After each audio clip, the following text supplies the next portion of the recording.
कृष्ण हरी माऊली. आहो तुकोबा काहो तुकोबा असं म्हणत म्हणत साधक होऊन तुकोबांच्या मनातील प्रश्न यांनी विचारले आणि उत्तर मात्र त्यांनी त्यांच्या सेवेतून दिले. बाप लेकाच्या प्रेमाचं निरूपण आपल्याला भावनिक करून गेलं. अभंग सोडवण्याची त्यांची या वयातील हातोटी आपण पाहिलेलीच आहे. सेवेसाठी पाचारण करूया हरिभक्ती परायण सोहम महाराज काकडे यांना. हरे रामकृष्ण हरी जय जय रामकृष्ण हरी जय जय राम हरी हरे राम हरी हरी जय जय राम हरी हरी हरी जय राम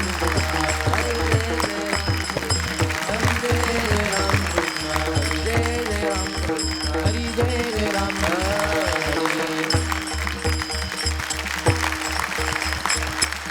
गोरा जुना टपई जुने हाते थापटणे अनुभवाचे हाते थापटणे अनुभवाचे हाते थापटणे अनुभवाचे गोरा जुना टपई जुने हाती थापणे अनुभवाचे हाती थापणे अनुभवाचे हाती थापणे अनुभवाचे परब्रह्म माता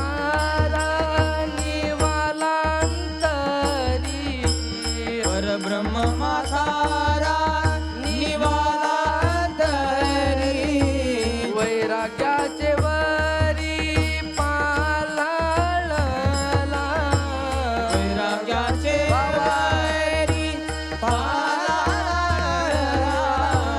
सोहम शब्दे विरक्ती पुरली अंबरे सोहम शब्दे विरक्ती उरली अंबरी पाते अनुभरी पहिले पण पाती अनुभरी पहिले पण मने मुक्ताबाई घालू द्या लोटांगण मनी मुक्ताबाई घालू द्या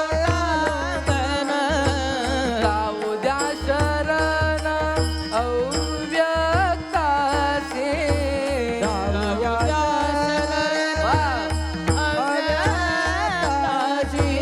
परब्रह्म मातारा निवाला अंतरी वैराग्याचे वारी पालाळला परब्रह्म माता निवाला अंतरी द्यावा वैरागाचे वारी पालाळला. विठ्ठल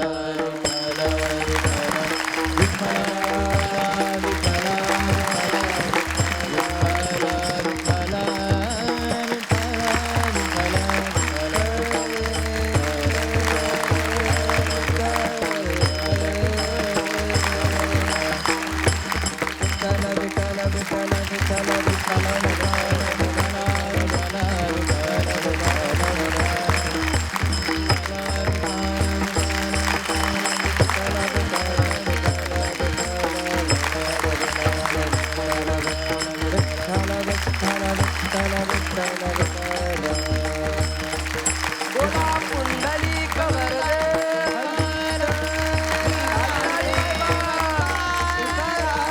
पंढरीनाथ भगवान की जय. ज्ञानेश्वर महाराज की जय.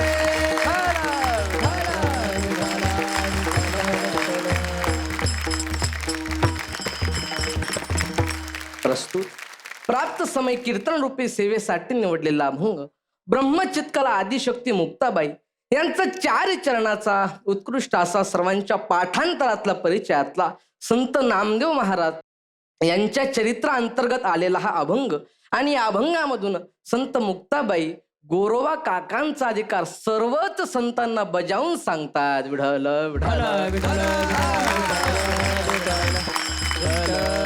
ज्यांचा अभंग सेवेसाठी निवडलाय त्या मुक्ताबाईंचा जर का अधिकार सांगायचा तर बोलता बोलता कीर्तनकाराचे शब्द नाही तर कीर्तनकारच संपायचा. पण ज्यांचा अधिकार सांगणं होणार नाही एवढा ज्यांचा अधिकार त्या म्हणजे संत मुक्ताबाई. अशा अधिकार संपन्न मुक्ताबाईंचा अभंग सेवेसाठी निवडला. एकदाचा प्रसंग, सर्व संत मंडळी संमेलनाकरता इंद्रायणीच्या काठी एकत्र जमले आणि संमेलनाला सुरुवात होणार तेवढ्यात नामदेवराय तिथं आले. नामदेवराय आले हे बघून सर्व संत मंडळी उठून उभे राहिले. नामदेवरायला बसण्याकरता आसन दिलं आणि सगळी संत त्यांचे दर्शन घेऊ लागली. पण मुक्ताबाई काही दर्शन घेत नाही. निवृत्तीनाथ महाराज म्हणले, मुक्ते चल लवकर दर्शन घे त्यांचं. अरे हो दादा, पण का दर्शन घ्यायचं? अगं मुक्ते, ते अधिकारी संपन्न संत आहेत. अगं त्यांच्या हातून जगाचा मालक जेवतो हा त्यांचा अधिकार आहे, म्हणून आपण त्यांचं दर्शन घ्यायचं असतं. चल दर्शन घे त्यांचं. मुक्ताबाई म्हणल्या, दादा मी त्यांचं दर्शन घेतलं असतं, पण आपल्या वारकरी संप्रदायाचा नियम तुला माहितीये ना काय? दादा सगळेच त्यांच्या पाया पडतायत, पण ते कुणाच्याच पायाला हात लावत नाही. मला त्यांच्यामध्ये थोडा अहमपणा दिसतोय, म्हणून मी त्यांच्या पाया पडणार नाही. असं म्हणल्यानंतर नामदेवराय म्हणायला लागले, मला अहंकारी म्हणता? अरे मग तुम्ही तरी कुठं परिपक्व आहात? मुक्ताबाई म्हणाल्या, आम्ही परिपक्व आहोतच, पण कुणाचं मडकं किती कच्च आहे याचाही आपण शोध घेऊ. म्हणून आवाज दिला, गोरोबा काका या हो इकडं. तेवढ्या सावता महाराज म्हणले, मुक्ताबाई गोरोबा काकापेक्षा ज्ञानाने धनाने साधनेने वयाने ज्येष्ठ मंडळी इथं आहेत, मग तरी सुद्धा तुम्ही त्यांनाच का बरं बोलवलं? असं म्हणल्यानंतर मुक्ताबाई गोरोबा काकांचा अधिकार नामदेवराय सावता महाराज आदी करून सर्वच संतांना सांगतात अभंगाच्या पहिल्या चरणात. गोरा जुनाट पैजुने, गोरा जुनाट पैजुने, गोराजुनाट पैजुने, गोराजुनाट पैजुने, हाती थापटणे अनुभवाचे, हाती थापटणे अनुभवाचे, परब्रह्म माता राणी अंतरे, परब्रह्म माता राणी वाला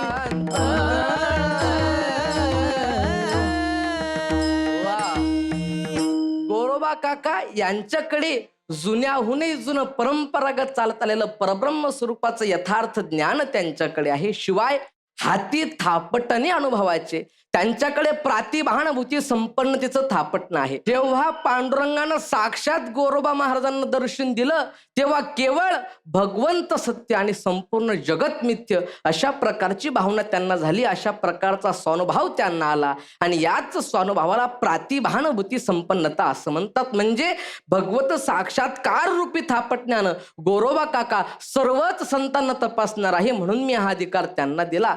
आणि असे गोरोबा काका अनुभवाच्या बाबतीत म्हातारे आहेत आणि हे गोरोबा काका परेहुन परते म्हणजे परिचयाच्याही पलीकडे असलेल्या परब्रह्म स्थितीला जाऊन प्राप्त झाले असं मुक्ताबाई अभंगाच्या दुसऱ्या चरणात म्हणतात. परब्रह्म मातारा निवाला अंतरी वैराग्याचे वरे पाल्हाळला. आता म्हातारा म्हणजे वृद्ध आणि वृद्ध हा शब्द देवासंबंधी आहे, कारण विष्णू सहस्त्रनामामध्ये तो शब्द आलाय 51 नंबरच्या श्लोकामध्ये. महर्षेर वृद्धो वृद्धात्मा महाक्षो गरुड ध्वज. याचा अर्थ परमात्मा हा वृद्ध आत्म्यासारखा आहे, म्हणून त्याला वृद्धात्मा असं म्हणतात. आणि असा तो देव गोरोबारायांच्या अंतरी निवाला म्हणजे त्यांच्या हृदयामध्ये जाऊन देव स्थिर झाला आणि त्यामुळं गोरोबा महाराजांचं मन अनिच्छ किंवा निरिच्छ झालं आणि त्यामुळं त्यांच्या मनामध्ये वैराग्य रूपी उच्च स्थानी विस्तीर्ण झालं, म्हणजे वैराग्याचे वरी पाल्हाळला. आता पाल्हाळला या शब्दाचे दोन अर्थ होतात, पाझरणे किंवा पसरणे. जो अर्थ लावायचा तो लावू शकता. मुळात विरक्ती आणि वैराग्य हे जवळजवळचे शब्द आहे. सरळ सांगू, आसक्ती म्हणजे बंधने, विरक्ती म्हणजे सुटका आहे आणि वैराग्य म्हणजे मोक्ष आहे. अजून सरळ सांगू, वैराग्यापर्यंत पोहोचण्यासाठी जी पहिली पायरी आपल्याला लागते त्या पहिल्या पायरीचं नाव म्हणजे विरक्ती आहे. आणि ज्या व्यक्तीला विरक्ती प्राप्त करायची आहे त्याला सोहमभावामध्ये पारंगत झालंच पाहिजे असं माऊली म्हणतात. जे अपेक्ष जे विरक्ती अनुभवी जे सदा संती सोहम भावे पारांगती रमिजे जे. म्हणून सोहम शब्द किंवा सोहम भाव महत्वाचा आहे आणि या सोहम शब्दाचं व्यापकत्व किती मोठं आहे मुक्ताबाई अभंगाच्या तिसऱ्या चरणात सांगतात. सोहम शब्दे विरक्ती उरलिंबरी पाते अनुभरी पहिले पण. याचा सोहम शब्दाचा अर्थ सहा. अहम, सहा म्हणजे ते आणि अहम म्हणजे मी. म्हणजे अहम ब्रह्मास्मी या शब्दाद्वारे चिदाकाशालाही पुरून उरेल एवढं विशाल वैराग्य गोरोबारायांचं होतं. याला म्हणतात सोहम शब्दे विरक्ती उरली अंबरी. किंवा त्यानं झालं काय तर पाती अनुभरी पहिले पण. याला सरळ सरळ जर का सांगायचं झालं तर श्रुतिकारांच्या भाषेत अनुरणीयान महत्व महियान. ते म्हणतात अनुरेणूपेक्षाही सूक्ष्म आणि आकाशापेक्षाही विशाल असं वैराग्य गोरोबा काकांकडे होतं. याला म्हणतात पाती अनुभरी पहिले पण. मग त्यानं झालं काय तर परब्रह्म म्हातारा निवाला अंतरी. तो देव त्यांच्या अंतकरणामध्ये निवाला. कुणाच्या तर पहिलं चरण गोरा जुनाट पैजुने. जुनाट अशा गोरोबारायांच्या अंतरामध्ये तो देव निवाला आणि तसा तो देव आपल्याही हृदयामध्ये स्थिर व्हावा याकरता आपणही देवाचं टाळी वाजून भजन करू. विठोबा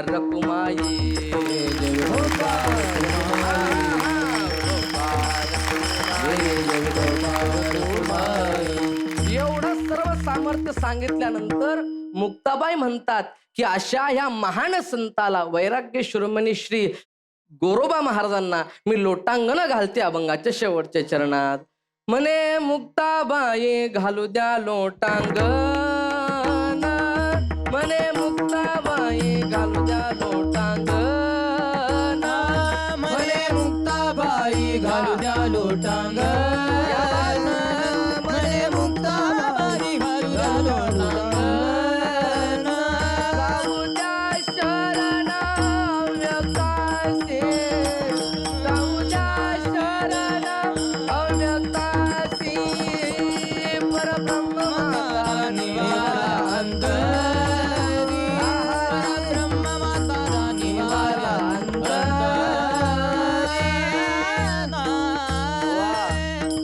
आणि मग सर्व संत म्हणू लागले वा वा वा मुक्ताबाई तुम्ही योग्य संताची निवड केली बरं का. बोलवा गोरोबा काकाला. आणि मग ज्ञानदेव सोपान बोलविला गोरा जुनाट मतारा जाळू आला. जुनाट असे गोरोबा काका नामदेवरायचा अहंकार जाळण्याकरता आले आणि मग त्यांनी सर्वच संतांना एका रांगीत बसवलं आणि आपला अनुभवरूपी थापटणं काढलं. सर्वच संतांच्या डोक्यात मारलं पण कुणालाही त्रास झाला नाही. पण जेव्हा नामदेवरायच्या डोक्यात मारलं तेव्हा नामदेवराय डोकं चोळू लागले नव्हे तर रडू लागले. हे गोरोबा महाराजांनी बघितलं आणि गोरोबाराय मुक्ताबाईला बघून म्हणतात गोरा म्हणे कोरा राहिला गे बाये शून्य भरे ना हे भाजलेला. अगं मुक्ताबाई हे मडकं भाजल्याच गेलं नाही. याला भाजण्याची गरज आहे. असं म्हणल्यावर नामदेवराला वाईट वाटलं आणि मग न पुसता संता निघाला तेथून पहिलं पार इंद्रायणी प्राप्त झाला. सरळ उठले आणि इंद्रायणीच्या पलीकडच्या काठाला गेले आणि तिथून सरळ पांडुरंगाच्या मंदिरात पंढरपूरला गेले आणि मग कळवळोनी कंठी धरिली विठ्ठल मूर्ती. पांडुरंगाची मूर्ती घट्ट हृदयाला लावून धरली आणि अतिशय केविलवाणी स्वरात भगवंताला नामदेवराय म्हणतात नको देऊ हाती निवृत्तीच्या देवा. तुझे सर्व संत मंडळी मला तुझ्यापासून दूर करण्याचा प्रयत्न करतात देवा. ते मला खोटं बोलतायत मला कच्च म्हणतायत. तुला विनंती आहे त्यांच्या हाती मला देऊ नको बर का. तेव्हा देव म्हणतात नामा तुला एक वाक्य सांगू. अरे संत कधी खोटं बोलत नसतात पण अज्ञानी जीवाला त्यांचं बोलणं खोटं वाटत असतं हे मात्र नक्की खरंय. नामा तू खरंच अजून कच्चा आहे आणि तुला पक्क व्हायचं असेल तर तुला सद्गुरू केला पाहिजे. असं दोघांचं बोलणं चालू असताना सर्व संत इथं जमले आणि मग मुक्ताबाई देवाला बघून म्हणतात देवा तुमच्या नामदेवाचा अहंकार कमी होण्याकरता तुमच्या सगुण भक्ताला अव्यक्त अशा परमात्म्याला शरण जाऊ द्या. म्हणजे जाऊ द्या शरण अव्यक्ता सिंग. प्रकृतीच्याही पलीकडे ज्या देवाचं अस्तित्व आहे त्याला अव्यक्त असं म्हणतात. मुळात हा सर्व अभंग संवादात्मक आहे. म्हणजे तुमच्या लक्षात आला असेल की पहिल्या चरणापासून ते तिसऱ्या चरणापर्यंत मुक्ताबाई गोरोबा काकांबद्दल सर्व संतांना सांगतात आणि शेवटच्या चरणामध्ये मुक्ताबाई नामदेव महाराजाबद्दल पांडुरंगाला सांगतात. अशा प्रकारचा हा अभंग दहल्ली कीर्तन रूपी सेवा सर्वांच्या चरणी समर्पित करतो. माऊलींच्या चरणी समर्पित करतो. 2 न्यायमूर्तींच्या चरणी समर्पित करतो आणि सेवेला पूर्णविराम. ज्ञानेश्वर माऊली ज्ञानराज माऊली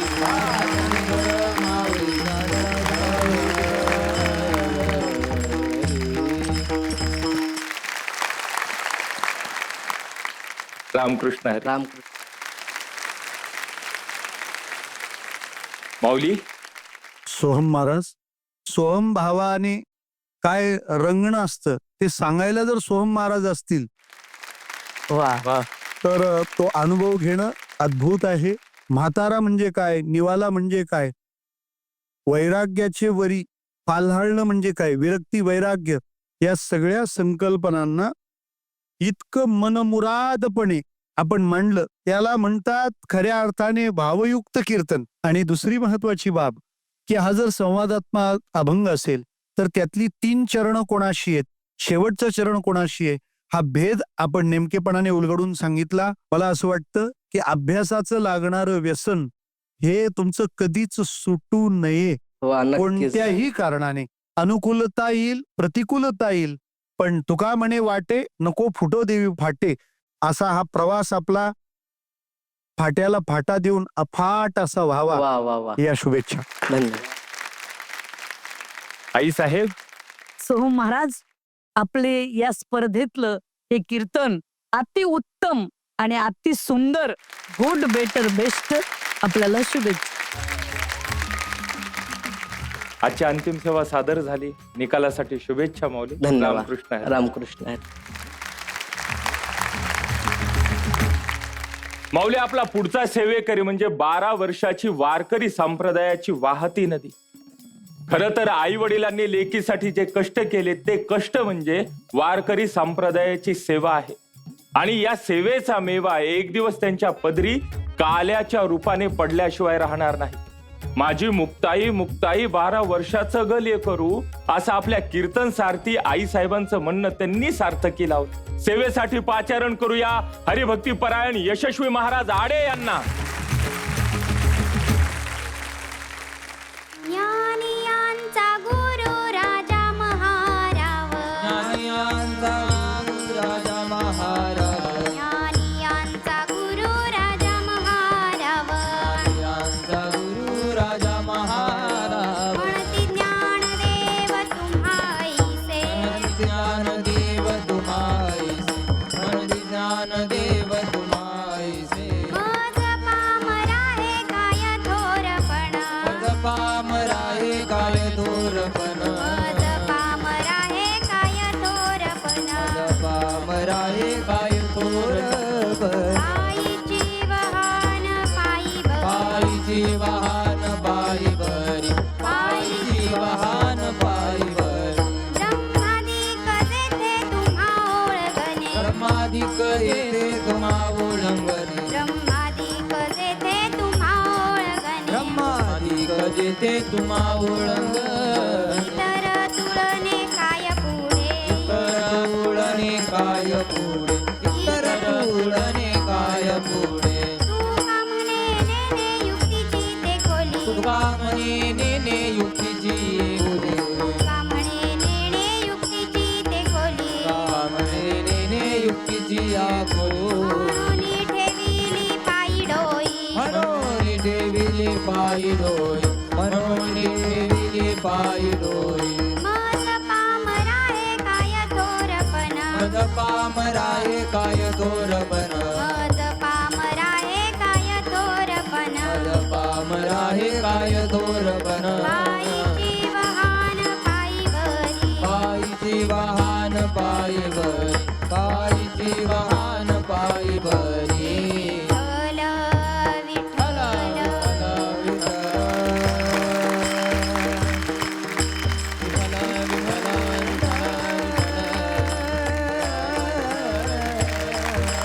पुंडलीक वरदे हरी विठ्ठल, ज्ञानदेव तुकाराम, पंढरीनाथ भगवान की जय. माऊली ज्ञानेश्वर महाराज की जय. जगद्गुरु तुकाराम महाराज की जय. सद्गुरु जोग महाराज की जय. संत श्री सेवालाल महाराज की जय.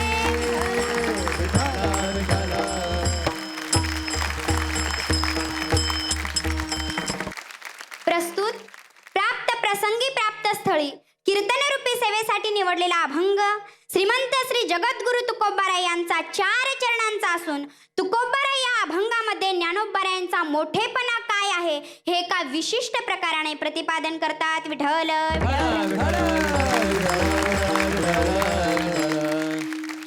हा अभंग प्रासंगिक असून धरणेकरी या मोडला जाणारा अभंग आहे. खरं तर तुकोबाराय हे ज्ञानोबारायांचे अतिप्रिय संत संत आहे, पण तरीही तुकोबाराय ज्ञानोबारायांना विनम्रपणे प्रार्थना करतात व ज्ञानोबारायांबद्दल बोलतात. ज्ञानोबारायांबद्दल बोलण्याचं काय कारण असेल हो? खरं तर कारण असं आहे की ज्ञानोबारायांचा अधिकार मोठा आहे. कशावरून मोठा आहे? तुमच्या आमच्या उद्धाराकरिता माऊली ज्ञानोबारायांनी 5 ग्रंथ लिहिले. आता बघा, पैठणहून नेवाशा या ठिकाणी येत असताना ज्ञानेश्वरी सांगितली, नेवाशाहून आळंदीला येत असताना अमृत अनुभव सांगितला. त्याच प्रवासामध्ये अभंग गाथा निर्माण केली आणि ज्यावेळेस चांगदेव महाराजांना भेटायचं ठरलं, चांगदेव महाराज भेटण्यासाठी आले, त्यावेळेस चांगदेव 65 सांगितली. आणि शेवटी समाधीला जात असताना तुमच्या आमच्या उद्धाराकरिता सुलभ असा सोपा हरिपाठ सांगितला. एवढा मोठा अधिकार त्या माऊलींचा आहे आणि माऊलींचं गुणवर्णन तुकोबाराय या अभंगामध्ये करतात. या अभंगाची पार्श्वभूमी अशी आहे की कुणीतरी एक बीड परगण्यामध्ये देशपांडे नावाचे ब्राह्मण होते. त्यांनी माऊलींचं हे सगळं गुणवर्णन ऐकलं आणि त्यांना वाटलं की आपण पण चमत्कारी झालं पाहिजे, आपण पण विद्वान झालं पाहिजे, ज्ञानी झालं पाहिजे, श्रीमंत झालं पाहिजे, म्हणून ते आळंदीला गेले. आळंदीला गेल्यानंतर त्यांनी अजान वृक्षाखाली धरणं धरलं. आता 3 दिवस झाल्यानंतर त्यांना माऊलींचा साक्षात्कार झाला. माऊलींनी त्यांना स्वप्न दृष्टांत दिला की तुम्ही ज्या कामानिमित्त इथं आला आहात ते काही तुमचं काम इथं होणार नाही. तुम्ही देहू तीर्थक्षेत्राला जा, त्या ठिकाणी तुकाराम महाराज नावाचे संत आहेत, त्यांच्याकडे तुम्ही जा. मग हे ब्राह्मण आळंदीहून देहूला गेले. देहूला त्या ठिकाणी तुकोबाराय एकांतात भजन करत होते. एकांतात का? तर लोकसंग्रहाचा जीवनामध्ये अंत केल्याविना एकांत प्राप्त होत नाही आणि एकांत प्राप्त झाल्याविना हृदयात श्रीकांत प्राप्त होत नाही, म्हणून तुकोबाराय एकांतात भजन करत होते.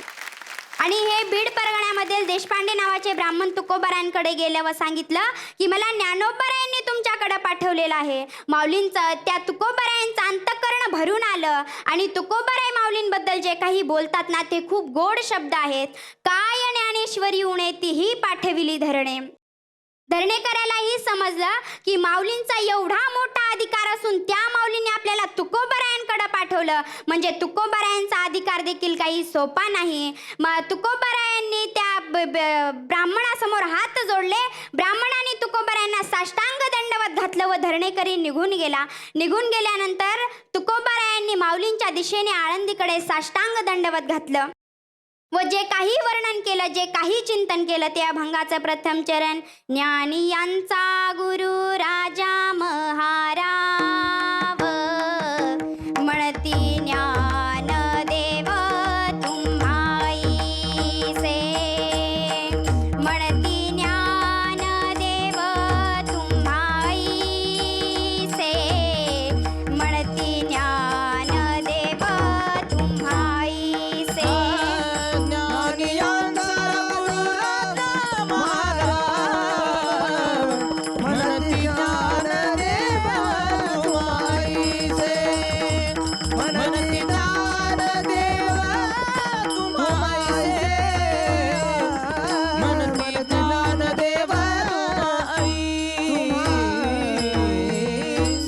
तुकोबाराय म्हणतात, माऊली तुम्ही अध्यात्मातले गुरु आहात आणि ऐश्वर्यातले म्हणजे व्यवहारातले राजे आहात. तुमच्या पायी दोन्हीही उपमा आहेत आणि एवढंच नाही तर तुम्हाला ज्ञानाचं दैवत ज्ञानदेव असं म्हणलं गेलेलं आहे. आणि माझा अधिकार नसून तुम्ही मला एवढा मोठेपणा कशाला दिला? या धरणेकरीला माझ्याकडं पाठवलं तुम्ही माऊली, मला एवढा थोरपणा कशाला दिला? मज पामरा हे काय थोरपण पायीची वाहन पायीवरी.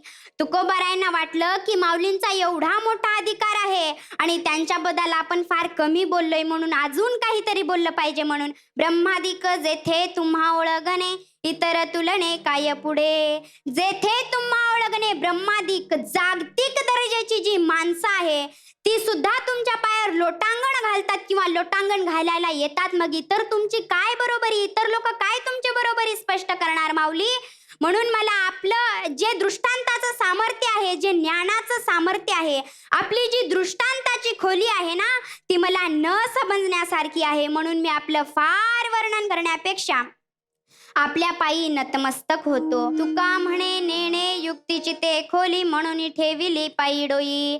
आता बघा माऊलींनी तुकोबारायांचं कसं वर्णन केलं हे आम्ही तुम्हाला माझ्या तोडक्या मोडक्या भाषेमध्ये सांगितलं. काही अपशब्द निघाला असेल तर मला क्षमा करा. तुकोबारायांच्या यांच्या चरणी, ज्ञानोबा यांच्या चरणी, सेवालाल महाराजांच्या चरणी सेवे समर्पित करते आणि माझ्या वाणीला इथंच पूर्ण विराम देते. ज्ञानेश्वर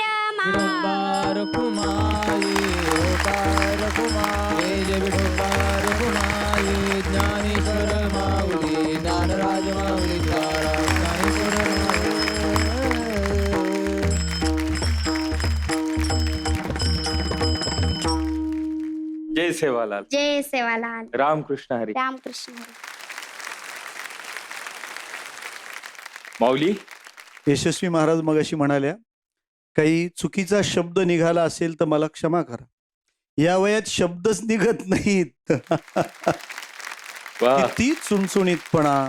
फक्त एवढंच सांगणं आहे की आज जितकं गोड कीर्तन केलंय, हा बिनधास्तपणा पुढे टिकण्याकरता अभ्यास, नामस्मरण आणि या सगळ्या उपासना यांची सोबत राहिली की महाराष्ट्राचं कीर्तन भविष्य किती उज्ज्वल असेल याची कल्पना सुद्धा खूप आनंददायी असणार आहे. आणि ह्या अशा मुक्ताईनेच ते ताटीच्या आड लपलेलं ज्ञान महाराष्ट्रासाठी नक्की बाहेर येईल. आपल्या ह्या सेवेला, आपल्या ह्या सहजतेला, स्पष्टतेला खूप खूप शुभेच्छा आहेत. आणि ह्याच नाही तर आपल्या संपूर्ण कीर्तन जीवनाच्या प्रवासाकरता शुभेच्छा. यशस्वी, एक वर्षभर ऐकायचा का आता? आई साहेब, यशस्वीताई, तुम्ही अंतिम टप्प्यात 3ऱ्या फेरीत आलात, हेच तुमचं खरं यश आहे. वा, एवढ्या कमी वयामध्ये तुम्ही अशा एकदम इथपर्यंत तुमचा प्रवास आलाय. मला तर या प्रवासाला प्रथम सलामच करावं वाटतो. ताई, मला तर असं वाटतं आमच्या वयात आल्यानंतर तुम्ही आमच्या पुढे 1000 पटीने जाल आणि अशाच्या महाराष्ट्राला छान प्रबोधन करणाऱ्या माझ्या मुक्ताई निर्माण होऊत. आणि पुढच्या प्रवासाला तुम्हाला खूप खूप शुभेच्छा. ताई, आता अंतिम सेवा झाली. सेवेसाठी, या निकालासाठी तुम्हाला शुभेच्छा. रामकृष्ण हरी. रामकृष्ण जय हरी. सेवालाल. जय सेवालाल. अरे, हे महाराज इंग्रजीतून कीर्तन करतात. आता हे त्यांच्या सोबत कायमचं जोडलं गेलेलं विशेषण. पण चेहऱ्यावरील प्रसन्नता आणि सांप्रदायिक भाषेची समृद्धता दाखवून त्यांनी आपली मनं जिंकलीत खरी. काळाची गरज ओळखून संप्रदायात भर टाकणारा हिरा. सेवेसाठी पाचारण करूया हरिभक्ती परायण प्रमोद महाराज डुकरे यांना. नाम बळे देही सोनी मुक्त. नाम बळे देही मुक्त. शांती क्षमा चित्ता हरी भजने. शांती क्षमा चित्ता हरी भजने. दयाधराची सर्वाभूती करुणा निरंतर वासना हरी रूप. दयाधराची सर्वभूती करुणा निरंतर वासना हरी रूपी. माधव मुकुंद हरी नाम कीर्ती. माधव मुकुंद हरी नाम कीर्ती. सर्व पै मुक्ती नाम पाठे. सर्व पै मुक्ती नाम पाठे. मुक्ताईचे धन हरी नाम उच्चारू. मुक्ताईचे धन हरी नामे उच्चारू. अवघाची संसारू मुक्त केला. अवघाची संसारू मुक्त केला. दयाधराची ती सर्वाभूती करुणा निरंतर वासना हरी रूपी. दयाधराची ती सर्वाभूती करुणा निरंतर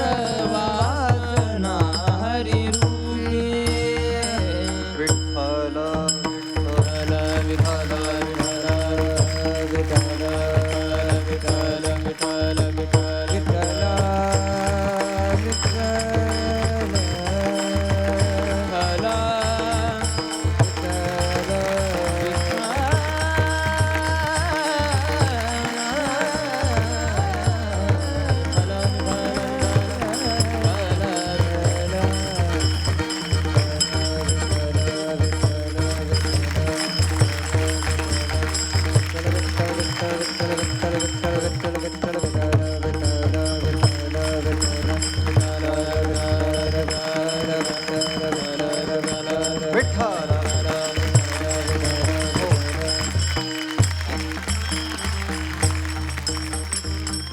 संप्राप्त कीर्तन सेवेकरता निवडलेला अभंग ज्ञानदेव, नामदेव आणि चांगदेव या 3 देवांना जागृती देणाऱ्या आणि 3ही भुवनांना पावन करणाऱ्या वारकरी संप्रदायातील एक तेजस्वी संत ज्ञानोबरायांच्या भगिनी ब्रह्मचित्कला आदिशक्ती मुक्ताई आईसाहेबांचा 4 चरणाचा उपदेश प्रकरणातील अभंग आहे. विठ्ठल प्रस्तुत अभंगातून मुक्ताई आईसाहेब यज्ञावत प्राणीमात्रांमध्ये मनुष्य देहाला आलेल्या जीवाला उपदेश करतात की देवाचं नामस्मरण करा, परंतु सहजच कुणी ऐकणार नाही. याकरता उद्धृत साधनाचं बळ किंवा सामर्थ्य मुक्ताई साहेब प्रतिपादित करतात आणि स्वतःच उदाहरण देऊन असं म्हणतात की नामस्मरणाच्या बळावर आम्ही या मनुष्य देहात असून सुद्धा मुक्त आहोत. आणि ही अवस्था प्राप्त करण्याकरता आम्ही फार काही वेगळे सायास केले असं नाही. फक्त चित्तामध्ये शांती आणि क्षमा धारण केली आणि चित्त हरिभजनाकडे लावलं. चित्तात जर हरिनाम असेल तर 4ही मुक्ती नामानेच प्राप्त होतात. म्हणून हा हरिनामाचा उच्चारच माझ्याकरता सर्वात मोठं धन आहे, कारण त्यायोगेच मी या संसारातून मुक्त झाले आणि संसाराला मुक्त केलंय. चित्तामध्ये दया धारण करा आणि सर्व भूत मात्रांविषयी करुणा धारण करा आणि तुमची वासना हरिरूप करा, त्यायोगी तुम्ही सुद्धा मुक्त व्हाल, असा उपदेश प्रस्तुत अभंगातून मुक्ताई साहेब करतात. विठ्ठल बघा, कलियुगात नामस्मरणाशिवाय मुक्तीचं दुसरं साधन नाही असंच सर्व शास्त्र सांगतात आणि सर्व संतही तेच प्रतिपादन करतात. निळा म्हणे सुलभ ऐसे आन साधनची नसे कलियुगी, किंवा आपण नेहमी ऐकतो कलियुगा माझी करावे कीर्तन तेने नारायण देल भेटी, किंवा नाथ बाबा तर स्वतः भगवंताचं याच्याविषयीचं मत व्यक्त करतात की स्वये बोलिले जगत जीवन थोर कलियुगी कीर्तन. अशी बरीचशी प्रमाणं आपल्याला बघता येतील, पण अभंगाचे प्रमाण सांगण्यात मला स्वारस्य नाही. मला सांगायचं काय की सर्व वेद, शास्त्र, पुराण, संत वेळोवेळा यांनी हेच सांगितलंय की नामस्मरणाशिवाय कलियुगात मुक्तीचं दुसरं साधन नाही. परंतु एवढं सांगूनही फारशा लोकांची या साधनात आपल्याला प्रवृत्ती दिसत नाही. नामे तारिले बहुत असं आपण म्हणतो, परंतु 8 अब्ज लोकसंख्येचा जर विचार केला तर फार कमी लोक या साधनाकडे वळालेली आपल्याला दिसतात. बघा, महाराष्ट्रात दररोज एवढी कीर्तन होतात, एवढी लोक कीर्तनाकरता जमतात, फायद्याशिवाय जमतात का? पंक्ती बंद करा बरं, किती लोक येतात कीर्तनाला? फायद्याशिवाय लोक काही करत नाही. आणि हे मुक्ताई आईसाहेबांच्या लक्षात आलं, म्हणून सामान्य जीवाला या साधनाकडे आकर्षित करायचं कसं, तर फायदा सांगून. म्हणून आकर्षित करण्याकरता, त्या साधनात प्रवृत्त करण्याकरता मुक्ताई आईसाहेबांनी या अभंगाच्या सुरुवातीलाच या साधनाचा फायदा सांगितला, स्वतःचं उदाहरण देऊन. नाम बळे देही असोनिया मुक्त, नाम बळे देही असोनिया मुक्त, शांती क्षमा चित्त हरी भजने, चित्त हरी भजन, दया धरा चित्ती सर्वाभूती करुणा, दया धरा चित्ती सर्वाभूती करुणा. मुक्ताई साहेब म्हणतात की त्या नामस्मरणाच्या जोरावर आम्ही मोक्षाला प्राप्त झालो, ती मुक्ती आम्ही प्राप्त केली. देही असून या मुक्त, असं मुक्ताई साहेब प्रतिपादित करतात. पण देही असून या मुक्त म्हणजे काय हो? एक विदेहमुक्त अवस्था आहे आणि एक जीवनमुक्त अवस्था आहे. विदेहमुक्त अवस्था म्हणजे काय? देह पडल्यावरती मुक्त अवस्था प्राप्त होणं, त्याला विदेहमुक्त अवस्था म्हणतात. ऐसिया मद्भावना तनुत्यागी अर्जुना तू सायुज्य सदना माझी ऐसी. आणि दुसरी जीवनमुक्त अवस्था आहे. जीवनमुक्त अवस्था म्हणजे जिवंत असतानाच मुक्तावस्था प्राप्त होणं, कुठल्याही प्रकारचं बंधन शिल्लक न राहणं, त्याला जीवनमुक्त अवस्था म्हणतात. ऐसे निजे नित्य मुक्त तयासी सुलभ मी सतत, म्हणवणी देहांती निश्चित मीची होती, अशी जीवनमुक्त अवस्था आहे. आणि या दोहोंमध्ये जीवनमुक्त अवस्था सर्वश्रेष्ठ आहे, कारण ती अनेक जन्माच्या साधनेनंतर साधकाला प्राप्त होत असते. म्हणून अशी श्रेष्ठ आणि दृष्ट असणारी, म्हणजे याच जन्मात डोळ्यांनी दिसणारी जीवनमुक्त अवस्था फक्त नामस्मरणाच्या जोरावर आम्ही प्राप्त केली, किंवा ती प्राप्त होते. आणि लोकांचा दृष्ट फलाकडे जास्त कल असल्यामुळे देही असून या मुक्त, असं मुक्ताई साहेब प्रतिपादित करतात. ती जीवनमुक्त अवस्था आम्ही त्या नामस्मरणाच्या जोरावर प्राप्त केली असं मुक्ताई साहेब जरी म्हणत असल्या, पण वेदांताचा सिद्धांत असा आहे की मोक्ष हा तर फक्त प्रमाणजन्य आणि ज्ञान साध्य आहे. तो नामस्मरणाच्या जोरावर कसा प्राप्त होईल, त्याचा क्रम सांगितला की मोक्ष हा जरी प्रमाणजन्य आणि ज्ञान साध्य असला तरी त्याला सर्वात पहिली अट चित्तशुद्धीची, आणि चित्तशुद्धी करता प्रागजन्मातील दोषक्षया करता नाम भक्तीशिवाय दुसरं उत्तम साधन असू शकत नाही. एकदा की चित्त शुद्ध झालं ना की भगवंत स्वतः त्या साधकाला ज्ञान प्राप्त करून देतात. पांडुरंगे सत्य केला अनुग्रहो निरसोनी संदेह बुद्धिभेद किंवा माझ्या विठोबाचा काहीचा प्रेमभाव आपणची देव होय गुरु आपणहून त्या साधकाला देव ज्ञान प्राप्त करून देतो असो मुक्ताई म्हणतात. त्या नामस्मरणाच्या जोरावर आम्ही मोक्ष प्राप्त केला, पण त्याची घेण्याची काहीतरी रीत असेल. कसं घ्यायचं? चित्तामध्ये शांती आणि क्षमा धारण करायची आणि मग चित्त हरिभजनाकडे लावायचं. आता तुम्ही म्हणाल महाराज एवढी कीर्तन महाराष्ट्रात होतात, नामस्मरण घडतच नाही का? घडतं. कीर्तनात विठ्ठल विठ्ठल म्हणत नाही का लोक? म्हणतात. अहो हाड म्हणल्यावर कुत्रही लांब पळतं. सांगितल्यावर कोणी करतं. स्वतःहून बुद्धी ज्यावेळेस होईल त्यावेळेला चारही मुक्ती तुमच्या पायाशी लोटांगण घालतात. माधव मुकुंद हरिनाम चित्ती सर्वपै मुक्ती नाम पाठे. आता एकाच साधनानं 4 साध्य कशी प्राप्त होतील? समीपता, सलोकता, स्वरूपता आणि सायुज्यता 4 मुक्ती नामानं सांगितल्या. 4ही मुक्ती प्राप्त करण्याची वेगवेगळी साधनं आहेत, पण नामस्मरणाचं सामर्थ्य एवढं आहे की त्या नामस्मरणानं 4ही मुक्ती प्राप्त होतात. तुका म्हणे नामापाशी 4ही मुक्ती ऐसे बहुत ग्रंथी बोलिले किंवा नारायण नामे होऊ जीवन मुक्त कीर्तनी अनंत गाऊ गीती. मुक्ताई साहेब तुम्ही नामाचं एवढं बळ सामर्थ्य प्रतिपादित करता, बाकीची साधनं नाहीत का? अरे आहेत बाबा, पण ती फार कठीण आणि अगम्य आहेत. अर्जुना हे कुवाडे जे अनुष्ठिता अति साकडे ते जितेंद्रियासी घडे योग्यता अवश्य. त्याला योग्यता लागते बाबा. त्याकरता नाम हेच आपल्याकरता सोपं आणि सर्वश्रेष्ठ साधन आहे. जी ही साधनं फळ प्राप्त करून देतात ना त्याच्यापेक्षा काही पट जास्त नामाने फळ प्राप्त होतं. व्यवहारात जसं धन सर्व काही प्राप्त करून देतं तसं नाम हे माझ्याकरता धनच आहे, कारण त्यांनी परमार्थातील परमोच्च अवस्था मुक्तता मला प्राप्त करून दिली. मुक्ताई म्हणतात ते माझ्याकरता धनच आहे. मुक्ताईचे धन हरिनाम उच्चारू अवघाची संसारू मुक्त केला. आणि असं श्रेष्ठ असणारं नाम तुम्ही चित्तात धारण करा. का धारण करा? चित्तामध्ये दया आणि सर्व भूत मात्रांविषयी करुणा धारण करून तुमची वासना हरिरूप करा असं मुक्ताई साहेब म्हणतात. किती साधा आणि सरळ उपदेश हो. पृथ्वीवर माणसं भरपूर झाली, 8 अब्ज या जगाची लोकसंख्या आहे. माणसं भरपूर झाली, माणसांच्या तुलनेत माणुसकी कमी झाली. आणि एक उपरोधान वाक्य बोलतो, नामस्मरणाचा अधिकार माणसाला आहे, म्हणून आधी माणूस व्हा आणि माणूस होण्याकरता चित्तात दया आणि सर्व भूत मात्रांविषयी करुणा धारण करा आणि त्याच्यानंतर तुमची वासना हरिरूप करा. आता वासना तर पापीने सांगितलेली आहे. वासनेनं तर बऱ्याच जणांचा घात झालाय. जड भरत राजाचं उदाहरण आपण कायम देत असतो. जड भारत राजाला धारणीच्या गर्भाला जावं लागलं. नाना मते सांडी वासना पापीने असं तो स्वतः मुक्ताई साहेब बोलतात. आणि तीच वाईट असणारी वासना आपल्याला हरिरूपापर्यंत मोक्षापर्यंत मुक्तीपर्यंत कशी घेऊन जाऊ शकते हो? तीच वाईट असणारी वासना जर हरिरूप केली तर तीच वासना तुम्हाला हरिरूपापर्यंत मुक्तीपर्यंत घेऊन जाते. दयाधराची ती सर्वाभूती करुणा दयाधराची ती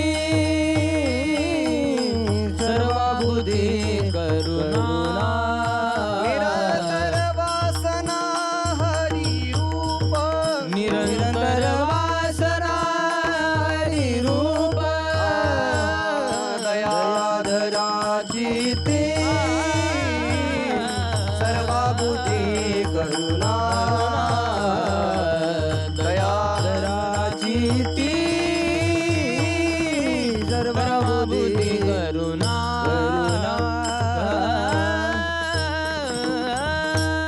देवाचं नामस्मरण करा असा उपदेश प्रस्तुत अभंगातून मुक्ताई साहेबांनी केला होता. झालेली सेवा भगवंताच्या चरणी समर्पित करतो. जे काही बरोबर असेल ते सद्गुरू जोग महाराजांच्या चरणी समर्पित करतो आणि सेवेला पूर्ण विराम देतो. विठोबा रकुमाई विठोबा रकुमाई ज्ञानेश्वर माऊली ज्ञानराज माऊली ज्ञानेश्वर माऊली ज्ञानराज माऊली तुकाराम.